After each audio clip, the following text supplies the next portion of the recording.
உண்டாகட்டும். இந்த வேளையிலும் கூட நாம் தியானிக்கும்படியாக யாத்திராகமும் 6ஆம் அதிகாரம் 5ஆம் வசனம், எகிப்தியர் அடிமை கொள்ளுகிற இஸ்ரவேல் புத்திரரின் பெருமூச்சை நான் கேட்டு என் உடன்படிக்கையை நினைத்தேன். இஸ்ரவேலுடைய பெருமூச்சையை கேட்டு என் உடன்படிக்கையை நினைத்தேன் என்று சொல்லி ஆண்டுடைய வார்த்தையை பார்க்கிறோம்.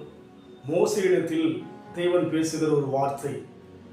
ஆபிரகாமுக்கும் ஈசாக்குக்கும் யாக்கோபுக்கும் தேவனாய் இருந்தது மாத்திரமல்ல, அவரோடு கூட உடன்படிக்கை செய்து அதற்கு பின்னால் அந்த சந்ததியானது எகிப்திலே ஏறக்குறைய 430 வருஷங்கள் அடிமைகளாய் இருக்கிறார்கள். தேவனையே அவர்கள் மறந்து விட்டார்கள். தேவ ஆராதனை, தேவ காரியமெல்லாம் அவர்கள் வாழ்க்கையிலே மறக்கப்பட்ட பிற்பாடு தேவன், உடன்படிக்கையின் தேவன், ஒரு கணவன் மனைவி திருமணம் ஆகும்போது உடன்படிக்கை செய்வது போல, ஒரு தேசமும் மறு தேசமும் உடன்படிக்கை செய்து கொள்வது போல ஆண்டவர் மனிதனோடு கூட உடன்படிக்கை செய்கின்ற தேவனாய் இருக்கிறார். உடன்படிக்கை செய்வது மாத்திரமல்ல, அதை நினைத்து அவளை ஆசீர்வதிக்கிற தேவனாய் இருக்கிறார். அதனால் இன்றைக்கு நம் வாழ்க்கையில் கூட ஆண்டவர் உடன்படிக்கை செய்திருக்கிறார். ஞானஸ்நானத்தின் மூலமாக நம்மோடு கூட தேவன் உடன்படிக்கை செய்திருக்கிறபடியினாலே நாம் நம்முடைய உடன்படிக்கையை, நாம் சொன்ன வார்த்தைகளை மறந்து போகலாம், அதிலிருந்து நாம் மாற்றமடையலாம். ஆனால் தேவனோ உடன்படிக்கை நினைக்கின்ற தேவனாய் இருக்கிறார்.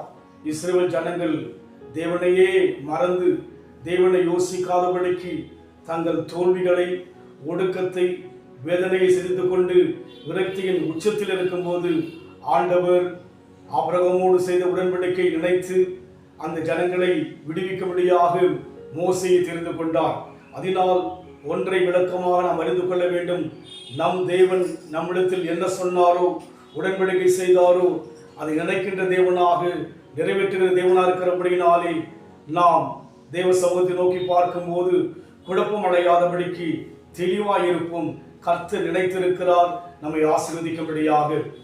உள்ளத்தால் அவரை தள்ளினும் தம் உள்ளம் போல நேசித்ததினால் அல்லல் யாரும் அகற்றிடவே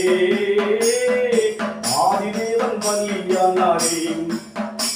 ஆஹா, இயேசுவின் மகா அன்பிலே அதின் ஆழம் அறியலாகுமோ? இதற்கு இன்னை ஏதும் வேறில்லையே, இன்னை ஏதும் வேறில்லையே. வண்ணமாக தேவனைப் போல இந்த உலகத்தில் ஒருவரும் கிடையாது. நம்மை அவர் உள்ளம் போல் நேசிக்கிறவர், உடன்படிக்கை நினைக்கின்ற தேவனாயிருக்கிறார். அதனால் நாம் துவண்டு விடாதபடிக்கு, சோர்ந்து விடாதபடிக்கு, கர்த்தர் மாறிவிட்டாரோ, மறந்து விட்டாரோ, விலகிவிட்டாரோ என்று யோசிக்க வேண்டாம். பல வருஷங்கள் இஸ்ரவேல் மக்கள் மறக்கப்பட்டது போல, வெறுக்கப்பட்டது போல, தள்ளப்பட்டது போல அவர்கள் சூழல் இருந்த போதிலும் கூட ஒரு குறிப்பிட்ட காலம் வந்தபோது கர்த்தர் உடன்படிக்கை நினைத்து பதில் கொடுத்தது போல இன்றைக்கும் எங்களோடு செய்த உடன்படிக்கை நினைத்திருக்கிறீர், பதில் கொடுப்பீர். நாங்கள் பதறாதபடிக்கு, விசுவாசி பதறான் என்று சொல்லுவாய் கர்த்தாவே, நாங்கள் பதறாதபடிக்கு தேவனுடைய பாத்தில் அமர்கிற இந்த கிருபைகளுக்கு தருவீராக. ஆசீர்வதிங்க இயேசுவின் நாமத்தில் பிதாவே, ஆமென். கர்த்தர் ஆசீர்வதிப்பாராக. God bless you.